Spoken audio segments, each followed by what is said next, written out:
It is about a jail, but it's much more than a jail. And that's why this project is called the Dutchess County Justice and Transition Center. The CJC delivered a needs assessment document, and it recommended a two-pronged approach. The first is capacity. We need more. And the second is to continue the successful efforts of the CJC regarding programs which provide alternatives to incarceration, or ATIs. Now, it doesn't take a rocket scientist to figure out that we need more jail cells. We have about 250 inmates housed in the jail, currently located on Hamilton Street, North Hamilton. And we have an equal number of inmates housed daily in other jails. And that's the current rate. It costs us over $8 million a year to do that. It also causes logistical paralysis with systemic problems in getting inmates to court, and it causes their attorneys an awful lot of difficulty in getting to see them to effectively prepare their cases. And our data analysis shows that this is a significant contributor to the rise in the average length of stay. Additionally, families can't get to see the inmates when they are incarcerated, and we also know that that is an important component when we're trying to reduce recidivism.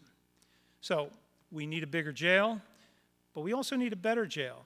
And most of the EAG members have toured the current facility, so you know that our current jail has poor lighting, poor ventilation, maintenance issues, and very limited programming space. And on top of that, it's highly efficient. We have a 1.2 to 1 inmate to correction officer ratio, which I believe is the worst in New York State. And a new design, we believe, could get us perhaps 3 to 1 or maybe 4 to 1, and that would be a big savings.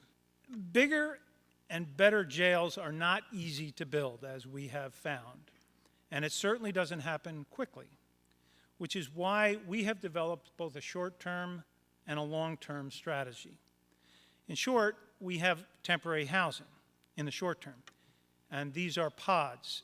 For the long term, we are developing the site on North Hamilton Street. We're also looking for a design that is flexible.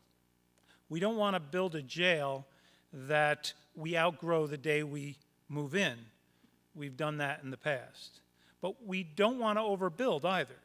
And so we're looking for a design that could allow us potentially to decommission certain areas or perhaps buildings and perhaps make them transitional housing. In order for our long-term solution to be effective, it must be comprehensive. And that's where our ATI programs come in. Our work in this area is really a continuation. As you know, we have a robust list of alternatives. And this is a testament to the fine work done by our probations department and their pretrial assessments. They make these assessments and then provide recommendations to the judge. And the judge is, of course, the only one who can approve moving an individual from the jail to an alternative. The key to our success lies in ensuring that programs don't end when an individual leaves the jail, but rather when he's transitioning back to the community, we can provide a continuum of programming, and that's really how you reduce recidivism. And so I said it's not an easy task, and doing it right is going to take time, but our goal is a complete solution, and it must address many elements.